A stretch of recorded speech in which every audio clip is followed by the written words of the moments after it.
God. Yes, I am here to love. Yes, I am here to serve. Yes, I am here to be the love of God, my God. And I know forevermore that I am loved. Yes, I know forevermore that I am loved. Yes, I am here to learn. Yes, I am here to live. Yes, I am here to be the love of God. Yes, I am here to learn. Yes, I am here to live. Yes, I am here to be the love of God, my God. And I know forevermore that I am loved. Yes, I know forevermore that I am loved. Yes, I am here to love. Yes, I am here to serve. Yes, I am here to be the love of God, my God, of God, my God, of God, my God.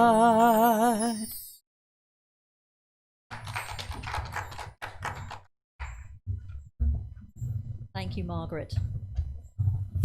Good morning, everybody. I'm Jill Loving, licensed Unity teacher. I used to be spiritual leader at Unity of Merced, and now I'm here helping Modesto. And they're so glad, they say.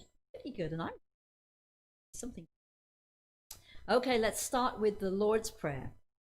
Our Father, who art in heaven, hallowed be thy name. Thy kingdom come, thy will be done, earth as it is in heaven. Give us this day our daily bread, and forgive us our debts, as we forgive our debtors. And leave us not in temptation. Deliver us from evil. For thine is the kingdom, power, and the glory, forever and ever. Hey, notice it. Okay, newsletter has been created. It should be out any moment by email. If you don't receive it by email or snail mail, please call the church and let us know, because that means we haven't got up-to-date content. Telephone number is 209-578-5433, and the address is 2467 Veneman Avenue, Modesto, 95336. Thanks to Jackie Hill, we have church office open 2 days a week, 10:30 to 12:30. Drop in to get script, drop off your prayer requests, or you can send all those things via the web or back to good old USP. Your prayer team supports your prayers by praying with your requests for 30 days. They get whizzed off to Unity. They get the full treatment another 30 days. What else have I got here? Don't forget to press the smile button for Amazon. Bring your recycling and all the other little things that do support our church. Please make sure you've registered to vote. Make sure that you do vote. Okay, I think that's all the... Oh, one more thing. Lovely Carol and Margaret are having a stained glass show or sale, both, on Saturday, October the 10th at 3409 North Waring Road in Denair. They have sun catchers, spinners, holiday pieces, jewellery, household items, and more. So make sure you turn up for that. We have some examples at the back which we can't show you, but they're very, very pretty. I mean, I'm not into stuff, but I'm very tempted to take that snowflake thing home. And that's from somebody who's not into stuff. Okay. Any more announcements from anybody here? Nope. One more thing. If you have small, low coffee tables and you don't need them, you keep tripping over them, then you could bring them to church, because we have a little plot going ahead which involves coffee tables. And we also have another plot going ahead which involves replacing the sign. So the order is in, we need to take down the old sign, and then you can all look forward to the new sign going up. Okay, stuff is happening, people. Stuff is happening. Today's daily word. I am fearless as I live authentically. In the past, I may have hidden my inner light, afraid to be myself. I may have tried to please others by conforming to someone else's idea of who I should be. I may have shrunk from aspiration, fearing that I would fail in pursuit of my goal. I may have doubted the divine perfection at the core of my spiritual self, identifying with my perceived flaws and feeling small and inadequate. Today, I make a new choice. I choose to live fearlessly, drawing upon my faith to believe in myself, my imagination to envision my best life, and my understanding to know my divinity. Bold and brave, I am fearless as I live my life authentically, pursue my dreams, and express my divine nature. Deuteronomy 31:6 knew all about this. Be strong and bold, have no fear or dread, because it is the Lord your God who goes with you. He will not fail you or forsake you. I just want you to remember the first phrase. The past, I may have hidden my inner light. Light is what we're talking about.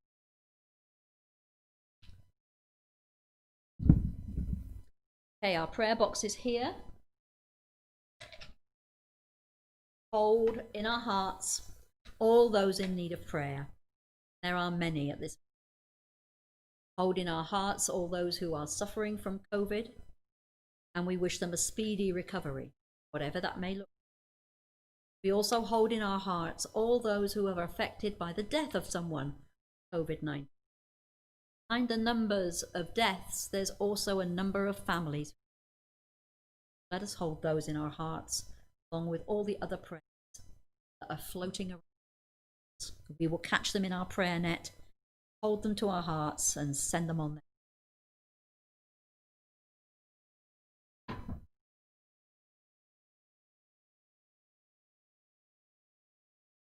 Let's get ready for meditation. Some lovely music.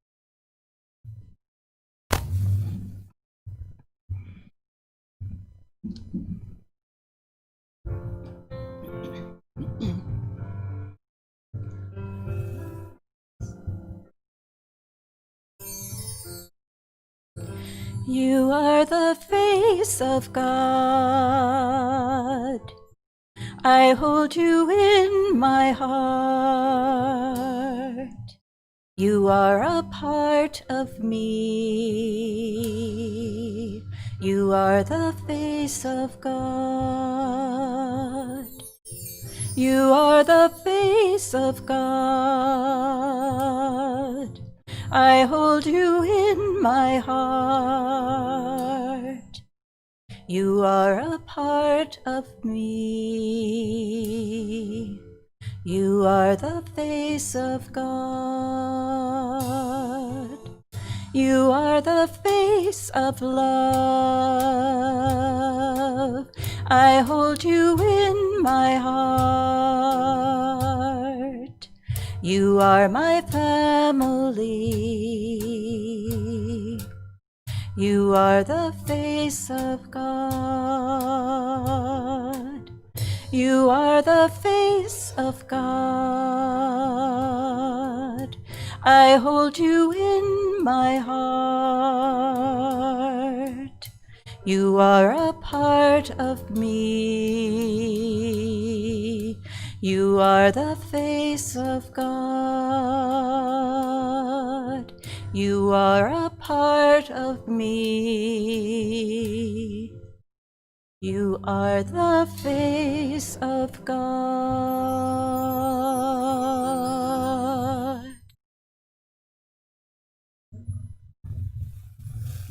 So wherever you are, settle yourself down.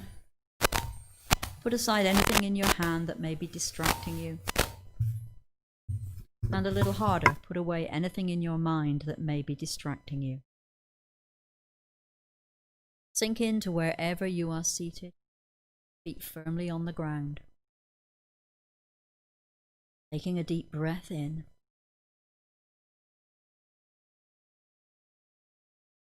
And we draw from the ever-flowing well of divine love, life, substance that is the source of all fulfillment.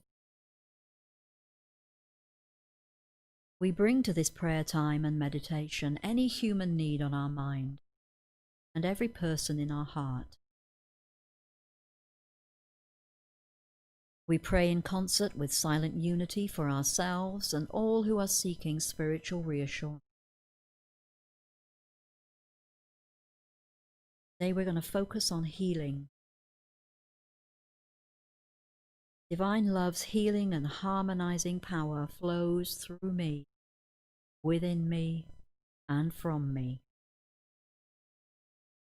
Because my heart beats to the rhythm of divine love. And it is love's continuous flow that is a healing agent in my body and mind.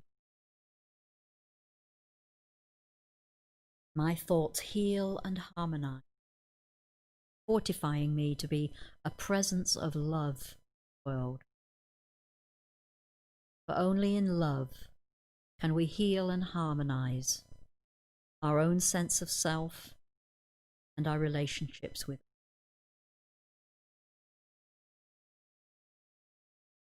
Life is a divine healing stream within my body, mind, and being.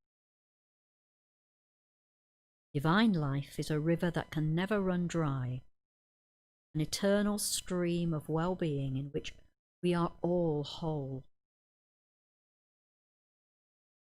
No condition can possibly interrupt or diminish the flow of life, for God is the substance of life.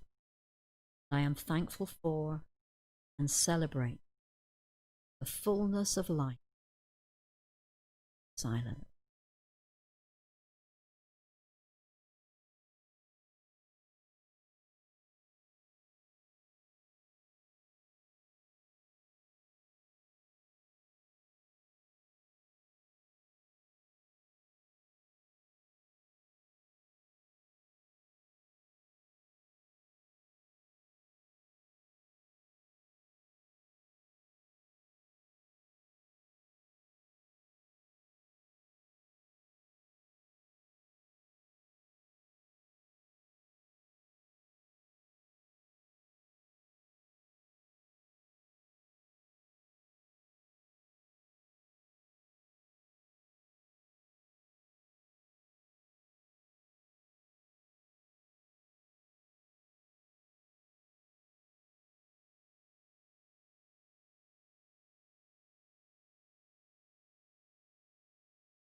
So now I invite you to gently bring yourselves back to this time and this place.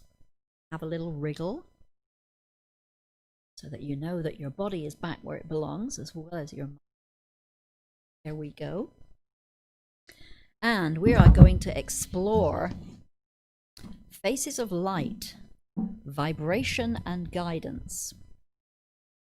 The day I started working on this talk last Monday, this was the daily word.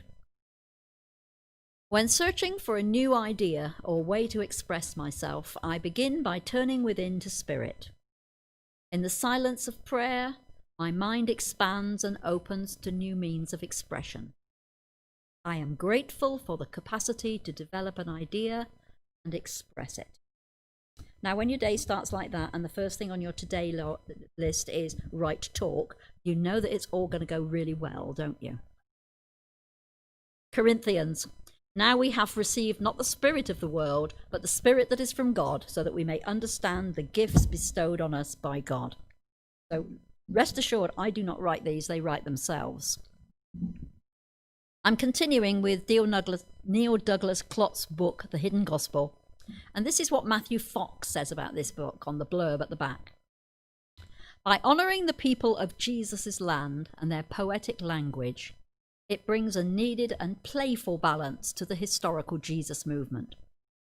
It undoes rigid and dualistic translations of the Christian scriptures, and thereby awakens, challenges, and makes fresh the good news that, after all these centuries, is still good news. Neil starts this chapter, The Faces of Light, Vibration and Guidance, with this little reminder. While our Western languages have only one word each for light and darkness, Semitic languages have several words and different concepts about them. Okay. Well, light is a funny old thing, as physicists have discovered. Sometimes it behaves like a particle, and it's called a photon, and sometimes it behaves like a wave.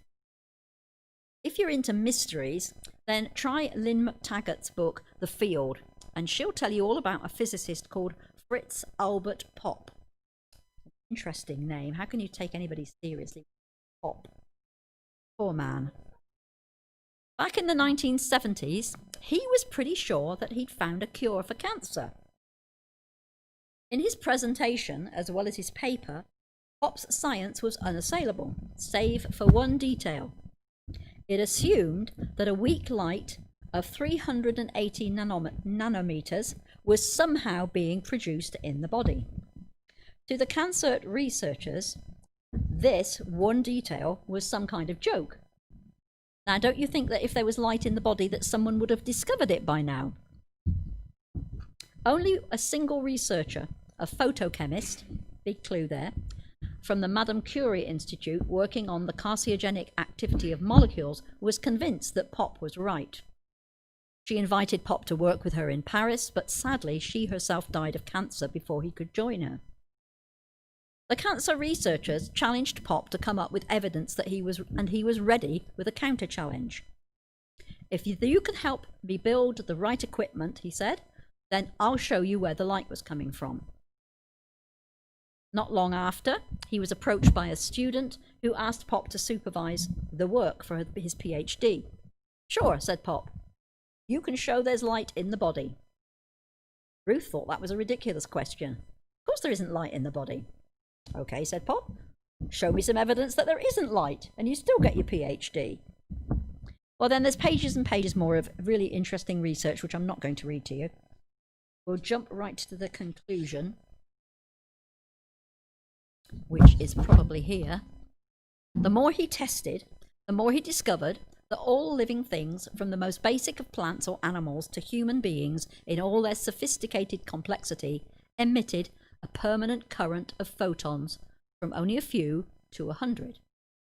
Interestingly, the more complex beings had less photons.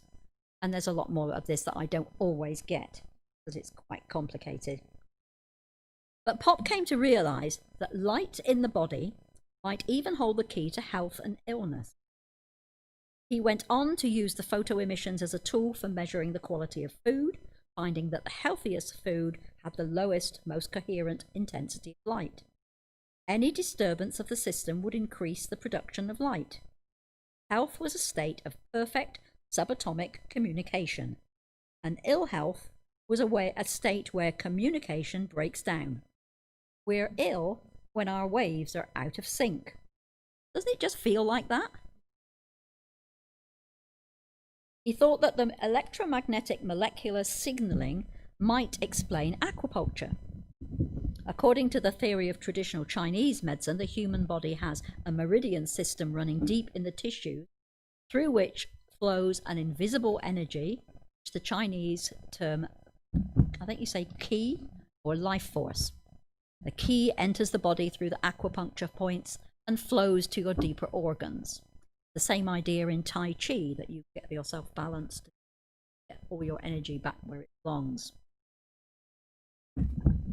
Well, I go from here. But sadly, at this time, the science and medicine was off down the hormone and chemical reactions. Popp got dismissed, basically, worked with a homeopathic company, also on the same kind of lines. You only need a little bit of something to make you better. and he eventually formed the International Institute of Biophysics. Seems to me that we are children of the stars and light after all. Meanwhile, back with Neil Douglas Klotz. He talks about the different meanings that light has in the Eastern mind. What unifies these meanings is the idea of vibration. Everything that vibrates its way into existence as a seemingly separate being carries its own unique Shem, or light. Now, doesn't that sound exactly like what Pop said? I suspect these Eastern people had more idea about what was going on with our bodies than we do now. Neil then shines light on the phrase, "in my name." Now, remember, I had trouble with that phrase last month, doing things in my name. That's the phrase that seems to set Christianity along the tortuous path of being the only way to be in contact with God. But if we take this idea of Shem as not only light, but vibration, then hallowed be thy name can become make your voice, definite vibration, the center of our lives, hallowed in every sound we have. This means that your name isn't just a label, it expresses your spirit.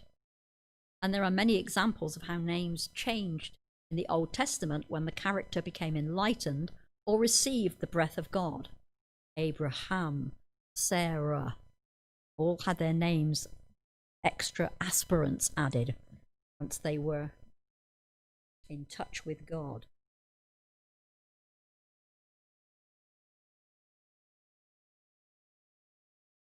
If we bring this understanding of Shem into the dozens of passages in the Gospel where Jesus mentions praying, healing, or asking for something in my name or in the name of God, we need to hear a much expanded sense of those words. The translation of Matthew 18:20 that begins this chapter, which is the "for where 2 or 3 are gathered together in my name, there I am in the midst of them."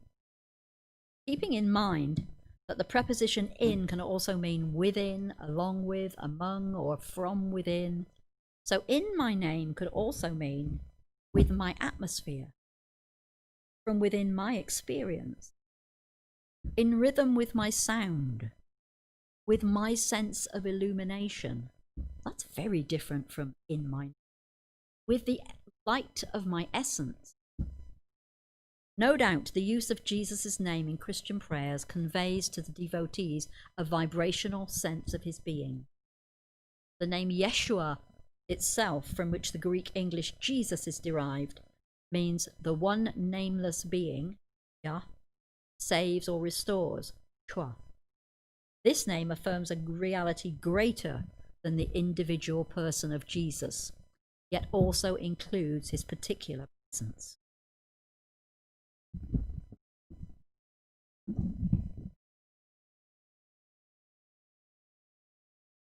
Continues. If I can find the right.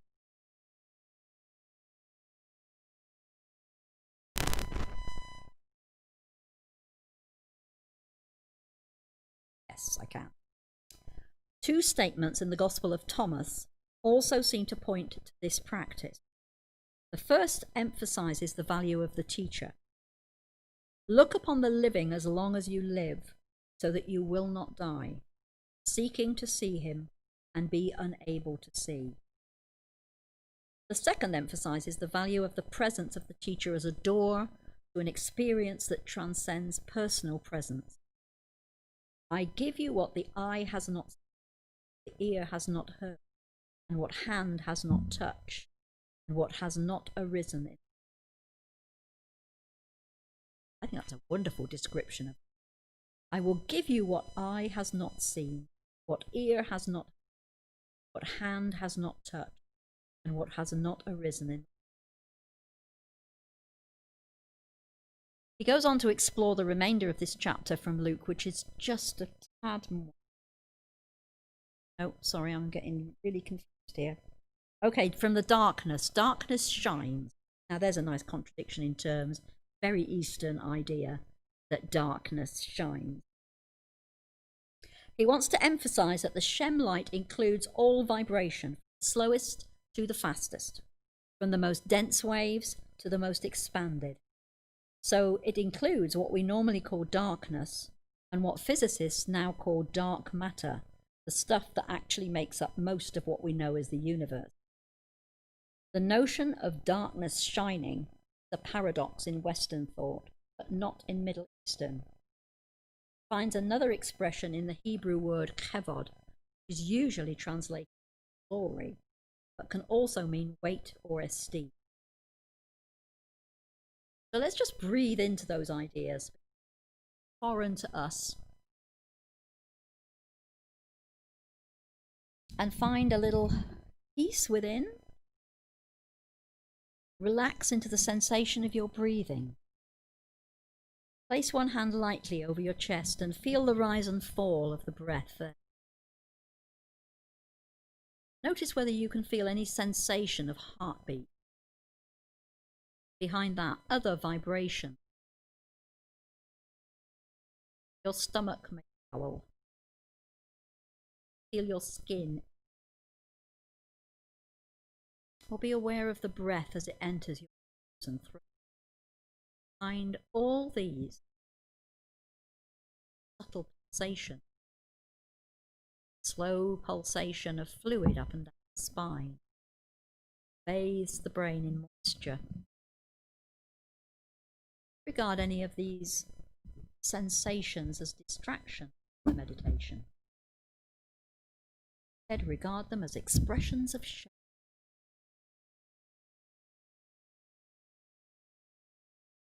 Of the sacred.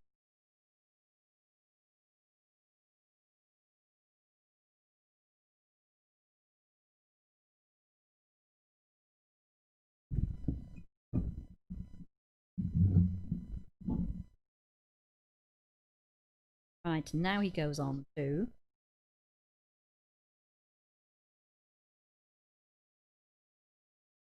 light under the bushel. Remember, I told you to pay attention to hide your light under a the image of consciousness or light entering the darkness reappears. Luke and Matthew both report what many scholars consider to be a very historical saying of Jesus, which in Luke's version goes like this: "No man, when he has lighted a candle, putteth it in secret place, neither under a bushel, but on a candlestick, that they which come in may see the light." This is Jesus in true parable style. Considered first on the cultural level, poorer families, first century Palestine, often lived communally in one large single room with as many as 50 people. What price social distancing then? Each family would have its own area and its own lamp holder that would shine. And if a poor family ran out of lamp oil, they might have to depend on their neighbour's light for theirs. A generous family would not hoard their light, but they'd put it up higher so that it could be shared.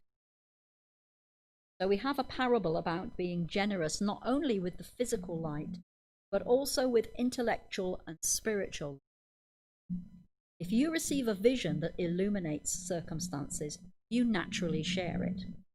If you keep it to yourself, you either suffocate the flame for want of breath, or you keep it veiled in your inner life. You can only do the latter for so long, however, without denying the reality of. We are also generous with illumination when we allow it to penetrate all parts of us. When we embody the light fully and put it into practice. Immediately after telling this parable, Jesus makes it really personal, making it clearer. The light of body is the. Therefore, when thy eye is single, whole body also full of. So this then gets translated as one of his wonderful poetic translations.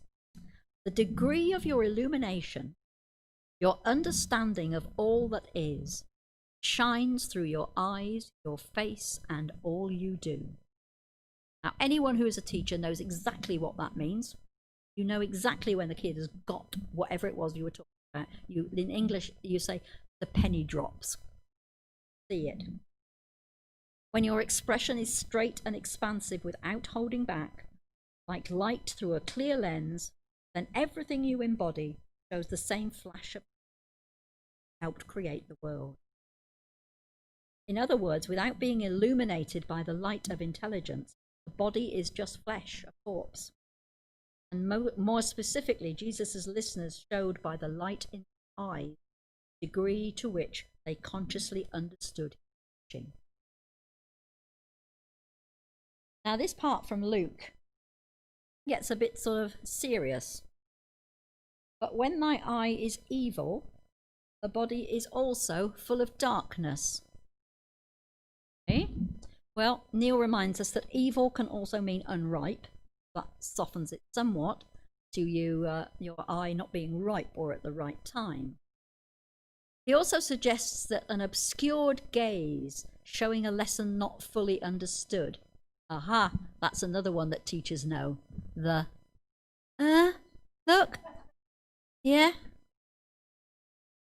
But what are we to make of? Take heed, therefore, that the light which is in thee is not darkness. Neil suggests that when your understanding loses its clarity or becomes lost in complexity, it cannot claim to be teaching or illumination, which is just how I feel at the moment. And what do we do at moments like this? We take it in.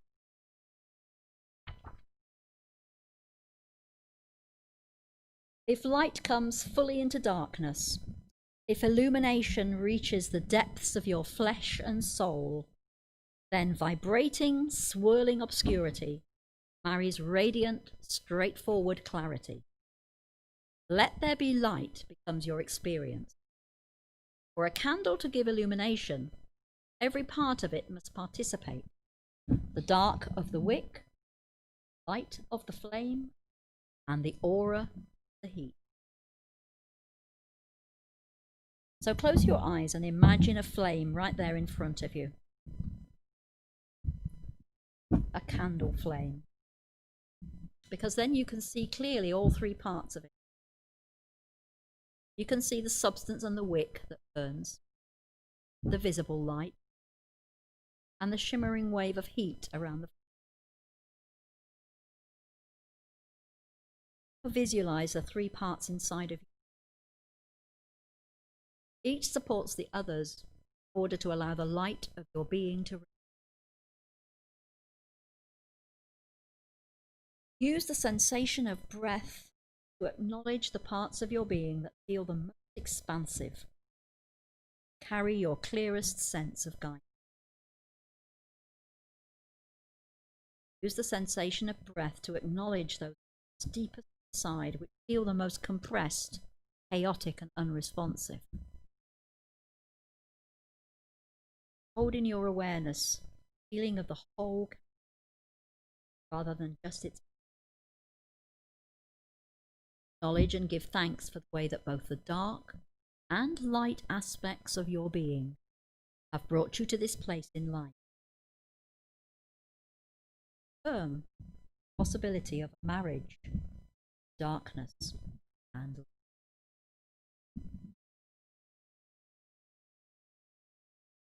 Namaste, peace, shalom, peace, love, blessings, and bismillah to you all.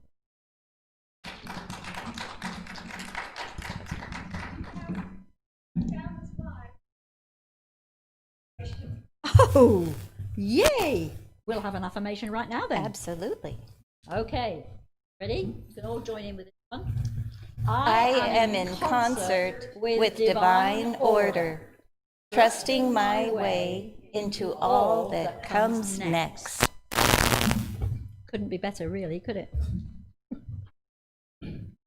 Take it away, Margaret.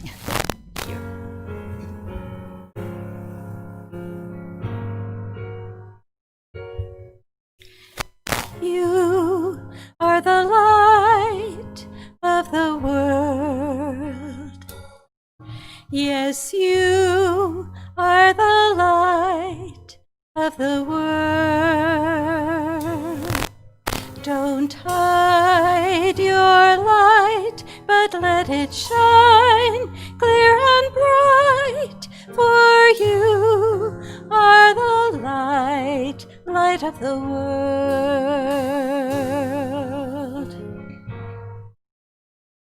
Shine your light to the world. Oh, shine your light to the world. Shine with love to all, so they will hear the call to shine and be the light, light of the world. You are the light, light of the world.